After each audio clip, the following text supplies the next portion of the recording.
नमस्कार दोस्तों, स्वागत है आपका आज बुकवाला के लेखक संवाद सेक्शन में। बुकवाला जैसा कि आप जानते हैं किताबों पे बात करता है, तो आज किताबों पे बात करने के लिए हमारे साथ हैं रणविजय सर।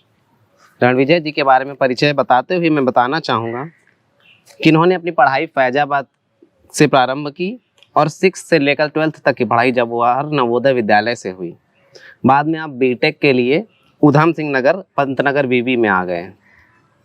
आपने यूपीएससी द्वारा आयोजित आईईएस परीक्षा को सन 1999 में और आईएएस परीक्षा को 2001 में उत्तीर्ण किया, लेकिन आईएएस से पहले ही आपने आईएएस के द्वारा भारतीय रेल सेवा में अपनी ज्वाइनिंग ले ली और तब से आप भारतीय रेल सेवा में कार्यरत हैं और आजकल बनारस विद्युत इंजन कारखाना में मुख्य विद्युत अभियंता के पद पर हैं। आपकी 4 किताबें आई हैं, जिनमें से पहली कृति दर्द मांझता है कहानी संग्रह था, जो कि 2018 में आया। उसके बाद दूसरा कहानी संग्रह दिल है छोटा सा 2020 में आया, तीसरा ड्रैगन गेम्स 2022 में और चौथा भोर उसके हिस्से की 2023 में, यानी इसी वर्ष आया। आपको दर्द मांझता है के लिए रेल मंत्रालय की ओर से प्रेमचंद सम्मान 2020 में मिला और 2021 में हिंदी के प्रसिद्ध संस्था पुरवैया की तरफ से कथा साहित्य में उत्कृष्ट योगदान के लिए पुरस्कार मिला। तो ये सर का प्रारंभिक परिचय था। अब जिस काम के लिए हम यहाँ उपस्थित हैं उसकी बात करते हैं। तो जो भोर किताब इनकी आई है, साहित्य विमर्श प्रकाशन से आई है, 249 रुपये इसकी कीमत है, जिसे आप अपने नज़दीकी बुक स्टोर से और ऑनलाइन भी परचेज कर सकते हैं। इसके बारे में हम आप आज बात करेंगे। तो सर आपका बहुत बहुत स्वागत है। धन्यवाद कार्तिक, धन्यवाद। ये मैं पढ़ रहा था तो बहुत सारी, जैसा कि हर लेखक की कृति में होता है, कुछ ना कुछ रिलेट होता है। तो एक चैप्टर है आपका मेरी मंजिल मेरे रास्ते, जी। जिसके बारे में बात भी करेंगे। मुझे ऐसे अभी हम लोग बात कर रहे थे कई कृतियों के बारे में, पढ़ते समय हम आंसू आ जाते हैं हमारे आंखों में, तो ऐसा ही कुछ मेरे साथ भी हुआ है इसको लेकर के। वाह। तो पहला प्रश्न मेरा ये है, चूंकि ये एक स्त्री विषयक उपन्यास है जी, तो एक पुरुष होते हुए भी स्त्री विषयक उपन्यास की कल्पना मन में कैसे आई? अब मैं एक लेखक हूँ, मुझे एक अपने से, मेरा अपना से एक संकल्प है कि मुझे विविध विषयों पे लिखना है जी, और विविध तरह से भी लिखना है। विविध विषय भी रहेंगे जिसमें कुछ इमोशनल होंगे, कुछ नॉन इमोशनल भी होंगे। इस तरह की किताब मुझे लिखनी है। तो ऐसे हुआ कि मैंने इसके जस्ट पहले ड्रैगन्स गेम लिखी है। जी, ड्रैगन्स गेम जो है एक टोटली नॉन इमोशनल बुक है, उसमें इमोशन का कोई काम ही नहीं है, वो सारा जो है माइंड गेम है। तो वो मैंने लिखा था, तो मुझे फिर ये हुआ था कि मैं एक ही तरह की बातें नहीं लिखूं, अगला जो है इमोशन लिखता हूं और इमोशन लिखने के लिए मैं सब्जेक्ट तलाश ही रहा था। तो ये मेरा एक अधूरा सा कहानी थी मेरी, जो मैंने पहले कभी लिखनी शुरू की थी, दर्द मांझता है कि जस्ट बाद ही। जी, आपने अपनी वेबसाइट पे शायद इसका जिक्र भी किया। हाँ, तो वो मैंने कहीं पहले ही लिखना शुरू किया था, फिर बीच में दिल है छोटा सा आ गई, उसके बाद जो है ड्रैगन्स गेम भी आ गई, तो ये रह गया था। तो मुझे लगा कि मैं इसी को किताब को आगे बढ़ा लेता हूँ। हालांकि ये किताब जो मैंने उस वक्त अधूरा लिखा था वो मुझे पूरा रीराइट करना पड़ा। तो एक बात ये कह सकते हैं कि इसका जो है खाका पहले ही तैयार था। स्त्री विषयक होने की जो बात है वो पहले से ही दिमाग में थी। फ़र्क केवल इतना आया कि ये कहानी थी पहले, बाद में इसको लिखते लिखते ये उपन्यास हो गया। इस कहानी के जो पात्र हैं मंदालसा, पल्लवी और चांदनी, चूंकि इसमें आपने रेलवे का जिक्र किया है, तो ये कितने वास्तविक हैं और कितने काल्पनिक हैं? जो इस कथा के उपन्यास के जो भी हमारे चरित्र हैं, ये चरित्र पहले मैं फॉरेस्ट के बैकग्राउंड पे लिखना चाहता था। मतलब ये अधिकारी होते, तीनों वहाँ भी अधिकारी होते, लेकिन फॉरेस्ट की होती।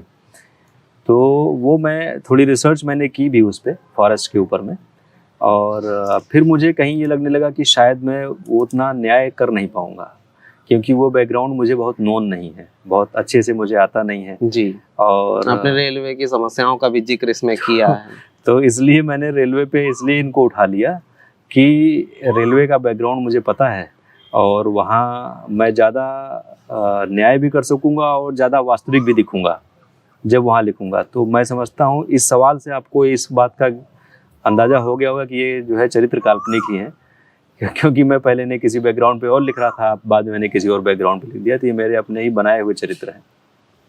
क्योंकि कई बार हम लोग जब साहित्य की ओर मुड़ते हैं तो बताया जाता है कि लेखक अपने पास की चीज़ों से ही बुनता है। हाँ। तो मेरे दिमाग में एक आया कि शायद आपकी जॉब के दौरान कोई ऐसा पात्र रहा हो। नहीं, ऐसा कोई पात्र रहा नहीं। ये बात और है कि कई पात्रों को मिला करके हम एक पात्र बना लेते हैं। मतलब एक कहानीकार के तौर पे मैं आपको बता रहा हूँ कि ढेर सारे पात्रों का मैं जो है वो बना लेता हूँ। जैसे मैं कई सारे लोगों से मिलता हूँ और ऑब्जर्व करता हूँ, तो मुझे जिसकी जो बात पसंद आती है उसको मैंने नोट कर लेता हूँ दिमाग में, या कभी कभी तो उस पर भी नोट करता हूँ। अब तो पेन पेपर से और इवन लैपटॉप में भी नोट कर लेता हूँ। तो मैं जब अपने चरित्र गढ़ता हूँ तो उनमें से वो जो चीज़ें होती हैं जो किसी की खास होती हैं, उनको मैं उस कैरेक्टर में ले आता हूँ जो मुझे अपना कैरेक्टर बनाना होता है। और नॉवेल लिखने के पहले मैं एक छोटा सा होमवर्क भी करता हूँ। उस होमवर्क में मैं सबसे पहले अपने चरित्रों के नाम लिखता हूँ और उन चरित्रों का एक छोटा सा चरित्र चित्रण भी लिखता हूँ कि ये मेरा चरित्र कैसा होना चाहिए। जैसे मैं कहूँ कि मैं चांदनी का कैरेक्टर लेता हूँ, तो मैं चांदनी के बारे में जब लिखने के पहले ही मैंने चांदनी को लिखा टॉम बॉयश, कि मेरा कैरेक्टर ये टॉम बॉयश होगा। मतलब जो है लड़की होगी लेकिन लड़कों की तरह बिहेव करेगी। बोल्ड बिंदास। हाँ, बोल्ड बिंदास, लेकिन लड़कों की तरह बिहेव करेगी। दूसरा मैंने लिखा टॉल। तीसरा, मतलब इंग्लिश में लिख लेता हूँ, लैपटॉप पे आसानी होती है, तो इंग्लिश में लिखा मैंने टॉल होगी। फिर ऐसे मैंने कुछ चीज़ें उसके बारे में लिख लिया। इवन आपको बताऊँ, मैंने लिख लिया कि पल्लवी को हिस्ट्री ज़्यादा आएगी, चांदनी को साइंस ज़्यादा आएगा, मंदालसा को लिटरेचर ज़्यादा आएगा। तो आप देखोगे ये छाप भी दिखेगी उन तीनों की बात में। पल्लवी बायोलॉजी की बात करती है, चांदनी जो है साइंस की बात करती है, मंदालसा लिटरेचर की बात करती है, साइकोलॉजी की बात करती है। तो ये मैं पहले ही लिख लेता हूँ और मेरे कैरेक्टर्स वही शेप लेते हैं।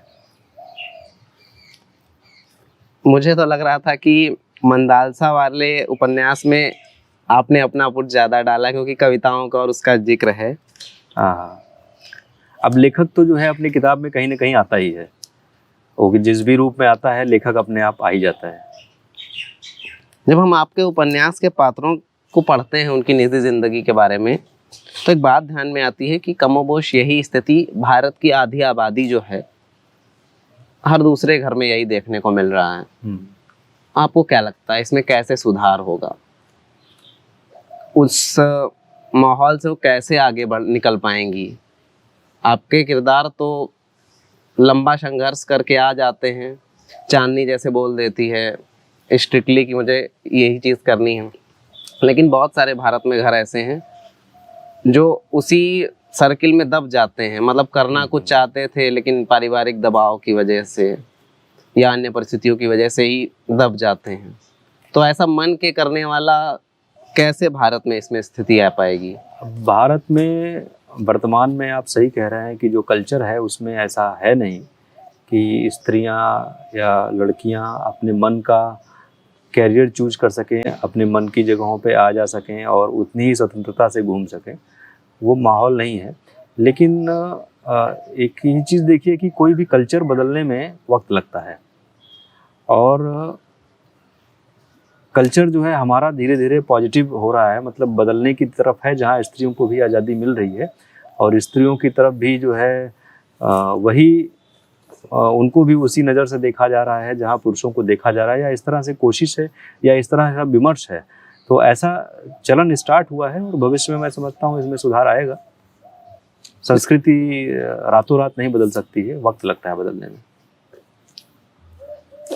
हम देखेंगे तो बदलाव ज़्यादातर हाई क्लास के लोगों में ही आता है। निचले स्तर पर इसको प्रभावी कैसे किया जा सकता है? वो आई है, देखिए हमारा समाज जो है क्या है, जो चीज़ उच्च स्तर के लोग करते हैं वही नीचे के लोग जो है उसको कॉपी करते हैं। जो ज़्यादातर जो है उच्च वर्ग करता है, मध्यम वर्ग उसको कॉपी करता है, मध्यम वर्ग को जो है निम्न वर्ग कॉपी करता है। तो ऐसे कॉपी करते करते धीरे धीरे वो संस्कृति आ जाएगी। हो सकता है उसमें विकार भी आ जाए उस संस्कृति में, जो हम चाहते थे कि ये इसका मॉडल रूप इस तरीके से आए, आदर्श रूप ऐसा आए, वो नीचे तक आते आते उसमें विकार भी आ जाए। हो सकता है वो विकार अच्छा भी हो सकता है, खराब भी हो। यही चीज़ मैं एनालिसिस भी करता हूँ कि जैसे बड़े घरों में टीवी का चलन है, बड़ी टीवी होनी चाहिए, तो छोटे और बड़े घरों में ये भी चलन है कि हम अपने अच्छे स्कूल में पढ़ाएंगे, लेकिन वो टीवी वाला चलन निचले तबके में पहले आ जाता है कि हमारे घर में भी टीवी होनी चाहिए। कहाँ से खरीद के लाएंगे, किश्तों पे लेंगे कि उधार लेंगे, वो अलग का विषय है। लेकिन वही शैक्षणिक बैकग्राउंड के तौर पे उतना नहीं आ पाता है। तो कुछ व्यक्तिगत तौर पर एज अ लेखक, एज अ मतलब प्रशासनिक, उसमें आप करना सोचते हैं क्या करना चाहिए? नहीं, मुझे लगता है कि जो आप कह रहे हैं कि मनोरंजन के साधन के रूप में शायद टीवी पहले जो है लोग खरीद लेते हैं और उसको अपने घर में लाके पहले इंस्टॉल कर लेते हैं, बनिस्बत इसके कि जो है बच्चों को अच्छे स्कूल में डालें और वो करें। पर चलिए ऐसे ही सही मान लेते हैं उसको कि पहले टीवी आया है, हो सकता है सेकंड फेज में बच्चों को अच्छे स्कूल में डालने की बात आए, माने कोई चीज़ आगे पीछे आई, ये तो हमारे सोचने का, विचार करने का विषय हो सकता है। लेकिन अगर हम थोड़ा लंबे उसमें देखें, हॉराइजन पे देखें या दूर से देखें, तो हम इसको ऐसे भी मान के खुश हो सकते हैं कि चलो कोई बात नहीं, जो दूसरे पे आना था वो पहले पे आ गया, लेकिन अब उसके बाद दूसरे का नंबर तो है, संभावना बरकरार, संभावना है। आपके पात्रों के निखरने और बनने बिखरने में उनके आसपास के परिवेश का कितना स्थान है? जैसा कि आप विभिन्न जगह उनके कपड़ों पर और उस अगर रूम दिखा रहे हैं तो आपने काफ़ी फोकस किया है कि एक एक कपड़े को बताया है, एक एक टेबल कहाँ पे रखी है, पर्दे कहाँ पे रखे हैं, उनका कितना योगदान रहा है इन पात्रों को बनाने और बिगाड़ने में? अगर परिवेश की बात करें तो परिवेश किसी भी पात्र के या किसी भी व्यक्ति के बनने बिगड़ने में परिवेश का ही पूरा योगदान है। वो जिस परिवेश में पला बढ़ा है उसी की ही झलक जो है उसकी पर्सनालिटी पे और उस सब में आ जाती है। और हमारे अपने चरित्रों में क्या है कि हम अपने चरित्र को जो गढ़ना चाह रहा हूँ उसका परिवेश इसलिए बताता रहता हूँ जिससे कि हमारा पाठक जो है वो कंप्लीट 360 डिग्री जो है वो देख सके कि हमारा चरित्र कैसा है। और अगर मैं लिखता हूँ कि उसके सामने सोफ़ा था, तो जो पाठक है उसके मन में इमेज बन जाती है कि ये थोड़ा उच्च वर्ग का होगा। अगर मैं लिखता हूँ वहाँ अच्छा पर्दा था या अच्छा संगीत चल रहा था या अच्छी स्कॉच पी जा रही थी, तो उससे समझ में आता है ना कि हमारा कौन से वर्ग की बात है। तो मैं नहीं चाहता कि हमारा पाठक जो है कहीं पे किसी उसमें रहे या अपने मन में इमेज बनाए और मैं जो कहना चाहता हूँ वहाँ तक पहुँच ना पाए, इसलिए मैं चरित्रों के आसपास के परिवेश के बारे में भी बात करता चलता हूँ। आपके पात्रों से सर मुझे एक शिकायत है कि जब भारत के रईस लोग बाहर जाते हैं तो अधिकतर समय उनका भारत में क्या खामी है इसे देखने में ही चला जाता है, जबकि एक इंजीनियर भारत के बाहर गया है, रेलवे का अधिकारी गया, तो उसे ये देखना चाहिए भारत में कैसे सुधार लाया जा सकता है।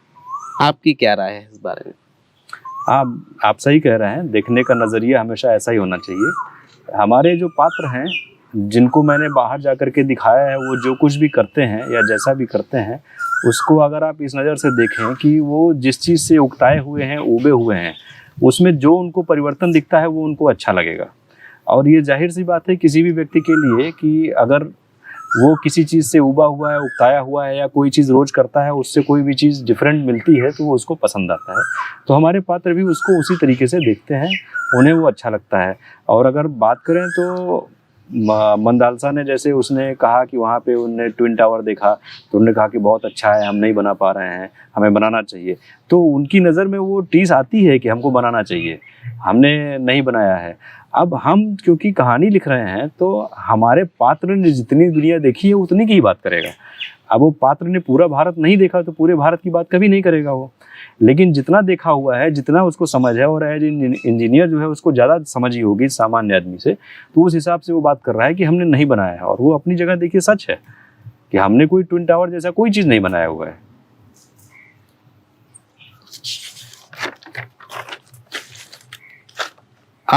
आगे बात करें तो आपके उपन्यास के अंत में एक लाइन आती है, मैं उसको कोट करना चाहूँगा। गलत सही जैसा तो कुछ भी नहीं है, जो गलत लगे वह गलत है, जो सही लगे वह सही है। और मुझे लगता है टर्निंग पॉइंट है इस उपन्यास का, कहानी लगभग वहाँ से ख़त्म हो जाती है। तो इस पात्र बोल रहे हैं कि पाप पुण्य जैसा कुछ नहीं है, लगभग लगभग। जी जी जी, बिल्कुल सही है। क्या आपका इस पे मानना है? हाँ, मैंने कहा ना, जो आदमी लेखक होता है वो कहीं ना कहीं जो है उसमें आ ही जाता है। तो ये मेरा भी विचार ऐसा है कि गलत सही जैसा कुछ नहीं है, हमारी कंडीशनिंग है। हम जिस हिसाब से पाले पोसे गए हैं कि हमें ये चीज़ गलत लगे, उत्तर दिशा में जाना गलत है, सुबह उठ के उत्तर दिशा में नहीं जाना चाहिए, तो हम सुबह उठ के उत्तर दिशा में नहीं जाएंगे। अगर किसी धर्म में जो है वो सफ़ेद कपड़ा पहनना शोक का प्रतीक है, तो किसी जगह जो है हर्ष का प्रतीक भी है। तो हमारी जो कंडीशनिंग है उस पर डिपेंड करता है कि हम गलत सही क्या मानते हैं। तो वो इसलिए कि गलत है ये मान करके उसमें जो है गम में रह जाना वो ठीक नहीं है, और इसलिए कि ये सही काम हम कर रहे हैं इससे इतर कोई काम नहीं करेंगे क्योंकि वो सब जो है गलत होगा, वो भी ठीक नहीं है। तो मेरे पात्र जो है बेसिकली अपने पात्रों से मैं उस वक्त ये कहना चाहता हूँ कि इस गम में, इस डिप्रेशन में मत जियो कि क्या गलत हुआ क्या सही हुआ। अल्टीमेटली आप अपने से फील करो कि क्या हमें क्या गलत इसलिए लग रहा है कि ऐसा समाज ने कहा है या एक्चुअली मुझे लग रहा है। तो आपको जो इंडिविजुअली लगता है वो महसूस कीजिए, बजाय कि आप सामाजिक मान्यताओं और सामाजिक वर्जनाओं और इन सब के हिसाब से आप जो है उस बात पे अपने को अपनी राय कायम कीजिए और उस जो है को उस राय के हिसाब से आप जिए। मतलब क्या होता है कि जैसे हमारा एक पात्र है पल्लवी जो है वो सामाजिक वर्जना के हिसाब से उस डिप्रेशन में आ जाती है जी। और वो उस डिप्रेशन और गिल्ट से बाहर ही नहीं निकलना चाहती है। तो उसको समझाने के लिए बोलती है कि नहीं, तुमको ये देखना है कि तुम्हें इंडिविजुअली क्या ठीक लग रहा है, सामाजिक वर्जना पे मत जाओ। और एक बहुत बड़ी बात है ये कि कहीं कठोर शब्दों में लिखा था कि समाज हमें कुछ नहीं दे जाएगा। जब हम सुविधाएं अपनी मर्जी से अर्जित करते हैं अपने संघर्ष से, तो हमारे साथ गलत होने वाली चीज़ों पे बोलने वाला कौन होना चाहिए? जिम्मेदार हम ही होने चाहिए। हम तय करेंगे क्या सही है और क्या गलत। बिल्कुल सही, बिल्कुल सही। तो ये एक बात मुझे बहुत अच्छी लगी, और चूँकि बहुत सारी बातें हैं मैंने पूरा रखा है पूरा इसको बना करके। जैसे एक जिस पे हमने बात भी की, एक लाइन आई थी, यही लाइन मैं आपसे बोलना भी चाहता था। जिन लोगों ने उसके भविष्य के रास्ते व मंजिल कुछ और तय की थी, वे आज फिर उसके लिए कुछ और तय करना चाह रहे थे। यह उसे बिल्कुल मंजूर नहीं था। इसमें मैंने यही प्रश्न बनाया था कि देश की हजारों हजार लड़कियों की ये गाथा है। बिल्कुल बिल्कुल कि खाका एक तय कर दिया जाता है, उससे आगे आपको बढ़ना ही नहीं है। हाँ, मैं समझता हूँ कि ये बात चांदनी के परिप्रेक्ष्य में कही गई है। और चांदनी के लिए जैसे उन लोगों ने पहले तय किया कि ये लड़की 9वां 10वां पढ़ ले, इसकी शादी कर दिया जाना चाहिए, और फिर बाद में तय करते हैं अच्छा ठीक है तुम्हें कुछ पढ़ना है तो हम नहीं जानते, तुम अपने हिसाब से पढ़ो। इंजीनियरिंग हो जाती है तो भी उसका सिलेक्शन हो जाता है तो वो आदमी संशय में रहता है पहले कि लोग मुझे बधाइयाँ दे रहे हैं, ऐसा तो नहीं कि मेरे ऊपर व्यंग कर रहे हैं। वहाँ देखिए कि शर्मा जी को मन में ये विचार आता है एक बार में कि लोग कहीं व्यंग तो नहीं कर रहे हैं कि मुझे बधाइयाँ दे करके कह रहे हैं अच्छा इनकी लड़की तो जो है सिलेक्ट हो गई, अब ये तो जो है घर से बाहर निकलेगी, बदनाम हो जाएंगे, ऐसा वैसा। तो उसके मन में संशय भी आता है। तो यही है हमारा समाज कि वो अब जो है लोगों का भविष्य पहले से ही तय कर देना चाहता है। जो हमारी आधी आबादी है उसका, हमारे यहाँ तो ये कहा जाता है कि क्या डॉक्टर का लड़का डॉक्टर बनेगा, इंजीनियर का इंजीनियर, ऐसी भी कहावतें चलती हैं। जी जी, नहीं लड़कों के लिए तो सब ठीक है, जैसे ही लड़कियों की बात आती है तो उसकी बात जो है ये हो जाती है कि भाई इनकी शादी कर दो, इनका ब्याह कर दो, बस इनके लिए हमारे रास्ते सारे बंद हैं। एक और लाइन आती है, दोस्तियाँ कई तरह की होती हैं। कुछ बचपन के दोस्त होते हैं जिन्हें आप लंगोटिया भी कह सकते हैं, जो लंगोट में भी एक दूसरे के साथ सहज रहें। दूसरे जो कॉलेज में बनते हैं जिगर का टुकड़ा टाइप क्राइम पार्टनर्स, यह उस तरह के हैं जो आपके साथ जहन्नुम भी जाने को तैयार हैं, वह भी बिना जाने कि जाना कहाँ है और करना क्या है। फिर एक दोस्त नौकरी में आकर भी मिलते हैं जिसमें गिव एंड टेक आ जाता है, केयर कंसर्न भी होता है, मगर हदें दोनों क्लियर होती हैं, चाहे वे अधिकार लेने की हो या देने की, और कुछ भी लेना देना हो। यह दोस्तियों का वयस्क रूप है, इनमें सहूलियतें भी बनी रहती हैं और अतिक्रमण भी नहीं होता। ऐसी ही दोस्ती थी इन लोगों की।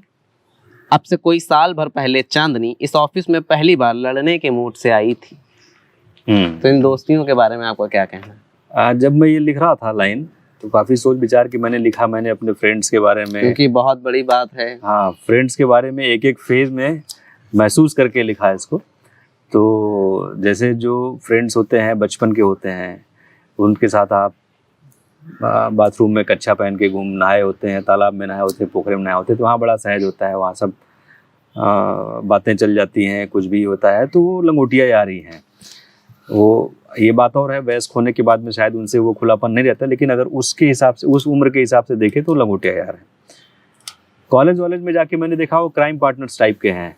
रात के 1 बजे सोते हुए आदमी को आपने उठाया, अबे चल, बोले कहाँ चलना है पूछता है, तो बोला अबे चल पहले बताएंगे बाद में, तो फिर ठीक है वो आदमी भी जो है जूता वूता बांध के चल लेता है कि ठीक है बताएगा बाद में देखा जाएगा। या आप मैंने कोई ऐसा क्राइम भी छोटा मोटा करने जा रहे हो कि चलो आज उसको मारना है, ठीक है, भले मारने के बाद में जो है डीन के स्टूडेंट वेलफेयर के सामने खड़ा होना पड़े, लेकिन जब मारने की बात आई तो उस वक्त आदमी आगे पीछे नहीं सोचता है, ये सोचता है कि भाई इन्होंने कहा है चलो करना है। एक वो होता है। फिर तीसरा फेज जब आ जाता है, जब आदमी जॉब में होता है, तो वहाँ पे गिव एंड टेक जैसा हो जाता है कि आप मुझे वक्त देंगे, मैं आपको वक्त दूंगा, मैं आज हम लोग खाने बैठेंगे, आज यहाँ बैठेंगे, पिकनिक पे चलेंगे, वहाँ चलेंगे। तो वहाँ पे जैसे हम लोगों की आजकल होती हैं, ठीक है, उसमें सहूलियतें भी हैं। ये देखना है कि जैसे उन्होंने कहा कि यार कल वह वहाँ चलेंगे, अब मैंने कह दिया कि मेरे पास कल एंगेजमेंट है, कुछ मैं बिजी रहूँगा, तो कहते हैं अच्छा ठीक है बाद में मना लेते हैं। लेकिन वो क्राइम पार्टनर होता है, कहता है भाई भाड़ में गया तेरा एंगेजमेंट, तुझे मेरे साथ चलना है। तो वो दोस्ती जो है थोड़ी वहाँ पे मैच्योर हो जाती है। तो इसलिए मैं जब वो लिख रहा था तो मुझे अपने तीनों फेज के जो है फ्रेंड्स याद आ रहे थे और उनसे निचोड़ करके मैंने ये लाइन लिखी थी। तीसरे वाले फेज में कहीं क्या स्वार्थ भी मायने रखता है कि लोग ऐसा करते हैं कि भाई काम है तो करते हैं दोस्ती? हाँ, स्वार्थ हो सकता है थोड़ा बहुत उसमें हो। देखिए दोस्ती माने सामाजिक प्राणी हैं हम लोग, तो एक तरह से किसी से दोस्ती रखना भी एक तरह छोटा मोटा पहला स्वार्थ तो यही हो गया कि हम सामाजिक हैं, हमको बोलने चालने के लिए, शेयर करने के लिए एक व्यक्ति चाहिए। लेकिन उसमें ये बात भी हो सकती है कि हो सकता है उससे थोड़ा ज़्यादा भी हो। कई बार लोग ऐसे लोगों से रखते हैं जो किसी काम के भी हो सकते हैं, और कई बार ऐसा भी हो सकता है जो किसी काम के भी नहीं है, जस्ट बिकॉज कि एक इक्वल सोसाइटी में हैं और इजीली एक्सेसिबल हैं, आस पड़ोस में कहीं रहते हैं, उनसे फ्रेंड्स हो गए, और इक्वल स्टेटस के हैं इसलिए फ्रेंड्स हो गए। मतलब उस फ्रेंडशिप में आप देखिए स्टेटस वगैरह देख के फ्रेंडशिप होती है। ऐसा नहीं होगा कि जो है मैं अपने चपरासी से दोस्ती कर लूँगा, ऐसा कभी नहीं होगा। मैं भी करूँगा तो किसी अधिकारी से कर लूँगा, लेकिन उसके पहले वाले में ये सब भी पॉसिबल था कि आप किससे करेंगे, स्टेटस देख के नहीं करेंगे, वो मन मिल गया वाली बात है। बात को आखिरी की फेज की ओर ले जाते हुए ये बात करना चाहेंगे कि आपके चैप्टर्स के जो शीर्षक हैं वो काफी रोचक हैं। जैसे आपने लिखे हैं अलगनी टूट गई, जी जी, बसेरे से दूर, ओ बसंती पवन पागल, अनजानी डगर। तो इनका चयन इन्हीं कहानियों में से कहीं से आता है या कोई अलग क्राइटेरिया है शीर्षक तय करने का? कहानियों के जो इसके जो हमारे कहानियों के जो बीच बीच के जो चैप्टर्स थे, उनके टाइटल जब मैं लिख रहा था तो सेंट्रल थीम के हिसाब से मैंने सोच के लिखा, और कभी कभी वो किसी गाने का लाइन भी आ जाता है। एक बार को मेरे मन में ये भी ख्याल आया था कि मैं सारे गानों के लाइन से ही लिख लूँ, थोड़ा डिफरेंट रहेगा। फिर मुझे लगा बहुत मेहनत है, क्योंकि कॉपीराइट इशू तो नहीं आ जाएगा? कॉपीराइट इशू नहीं आएगा शायद। फिर मुझे लगा इतना मेहनत ऑलरेडी कर चुका हूँ, अब इस पे सब पे गाने ढूंढना और डिफिकल्ट काम है, तो मैंने छोड़ दिया। जितने बने वैसे जो समझ में आए उनको लिख दिया, जो नहीं समझ में आए उनको सेंट्रल थीम के हिसाब से लिखा, पर कोशिश यही रही कि वो थोड़ा सा आदमी को अट्रैक्ट करे। तो सर इस किताब पे हमने बात करी जितना हम इसको समझ पाए। इसके बाद इस किताब से आगे कुछ एक आध प्रश्न जनता के लिए ले लेते हैं। एक तो आपकी सबसे प्रिय किताब कौन सी है, और आपको कब ऐसा लगा कि मुझे भी कुछ लिखना चाहिए? कब से लिख रहे हैं आप? मैं दूसरे प्रश्न का उत्तर पहले देता हूँ जी। मैं सिविल सर्विसेज का एग्ज़ाम दिया मैंने, तो मेरा हिंदी लिटरेचर सब्जेक्ट था एक उसमें, और उसके पहले से ही मैं हमेशा से कथा कहानियाँ उपन्यास पढ़ता रहा हूँ। इवन जब मैं इंजीनियरिंग कर रहा था तब भी पढ़ रहा था।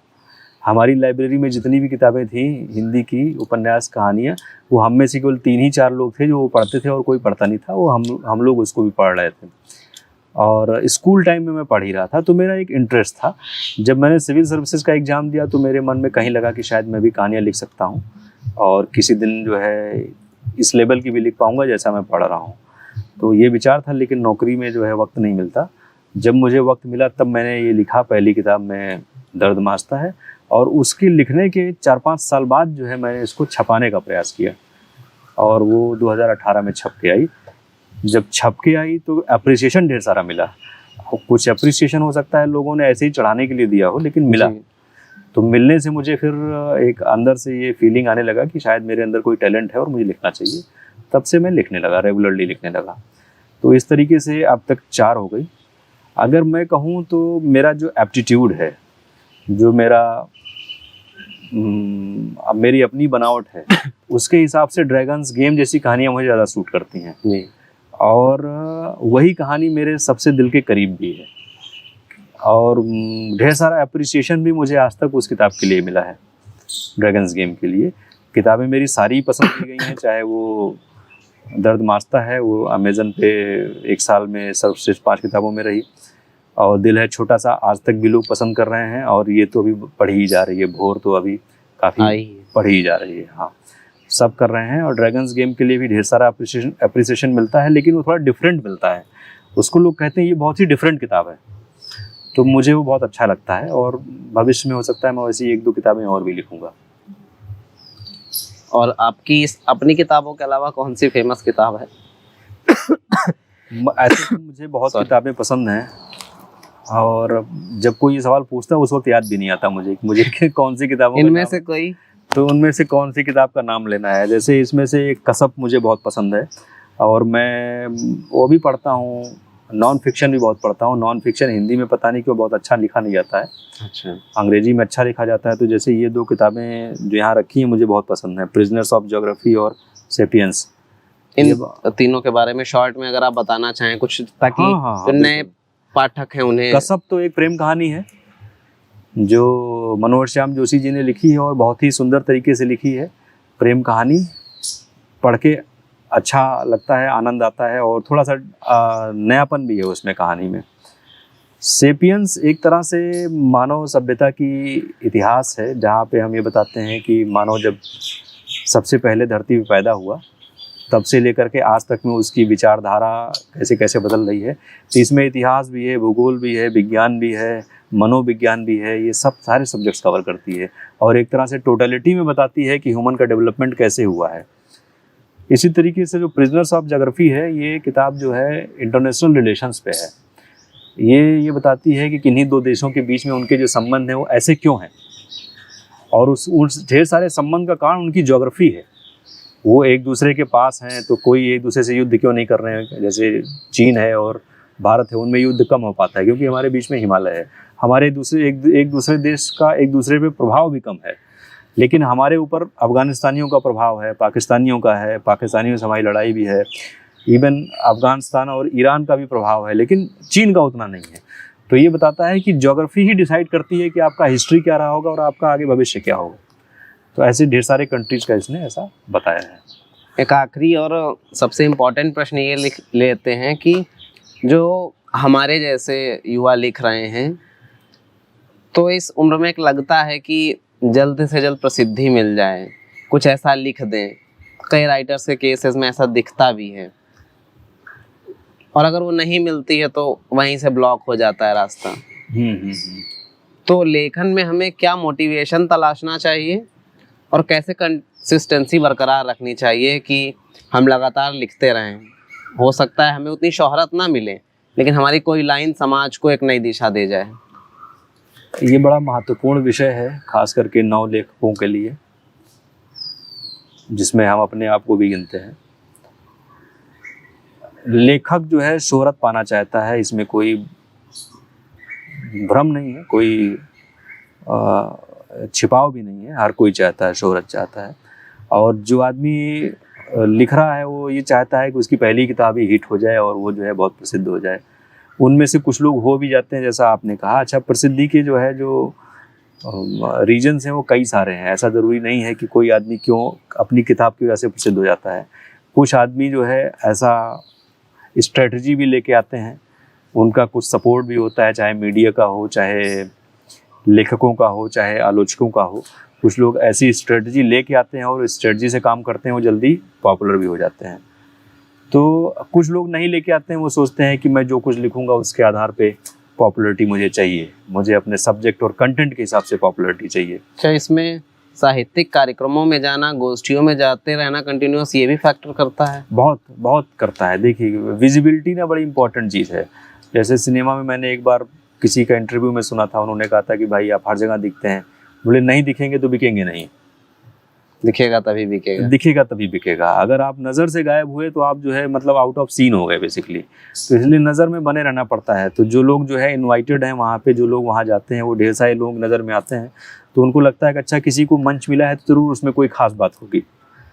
अब वो मंच जो है कई बार खास बात की वजह से नहीं मिलती, कई बार सेटिंग की वजह से मिल जाती है, और कई बार इसलिए भी मिलती है क्योंकि आप किसी और मंच पे गए थे, तो वहाँ से देखा तो उन्होंने कहा अच्छा ठीक है, इनको अपने मंच पे बुला लेते हैं। और मंच देने वालों का भी एक तरह से पॉलिटिकल मोटिव है। वो भी चाहते हैं कि हम कुछ लेखकों को लेकर के अपना भी ग्लैमर बढ़ा लें, और उसी बहाने कुछ अर्निंग भी हो जाएगी, पैसा भी हो जाएगा, ग्लैमर भी हो जाएगा। तो वो सब एक तरह से इंटर रिलेटेड चीज़ें हैं। लेकिन फिर भी मैं कहूँगा, जो लेखक बनना चाहता है और चाहता है कि वो समाज पे कोई प्रभाव छोड़ सके, उसको सतत प्रयास करना चाहिए, और कम से कम ने 10 साल का अपने आप को समय देना चाहिए। 10 साल बाद वो अपना आकलन करे कि वो कहाँ पे है, ठीक जगह पहुँचा कि नहीं पहुँचा। और कई बार हो सकता है तब भी ठीक जगह ना पहुँचा हो, और कई लोगों का तो आकलन उनके मरने के बाद ही हो पाया है। साथ में एक वो भी लेके चलना चाहिए कि भाई लेखन से कुछ नहीं मिला तो आगे क्या। हाँ, कोई बात नहीं। हम कह रहे हैं जैसे मुक्ति बोध का जितना नाम जो है उनके मरने के बाद हुआ है, उनके जीते जी तो कभी नहीं हुआ। तो इसलिए ये भी हम नहीं समझ सकते, ये भी हम जो है जानते नहीं है कि हमारा जो आज लिखा हुआ है वो पता नहीं कब चलेगा, कब समाज में फैलेगा, कब हिट होगा, तो कह नहीं सकते। पर फिर भी मेरे हिसाब से 10 साल का समय तो आदमी को अपने लिए देना ही चाहिए। तो दोस्तों, ये रही बुकवाला पर हमारी रणविजय सर से उनकी किताब भोर, उसके हिस्से और उसके साथ ही तमाम साहित्य के पहलुओं पर बातचीत आपको कैसी लगी कमेंट करके बताइए। लाइक, शेयर एंड सब्सक्राइब कीजिए, और आपका समय देने के लिए बहुत बहुत धन्यवाद सर। बहुत धन्यवाद कार्तिक, धन्यवाद। धन्यवाद।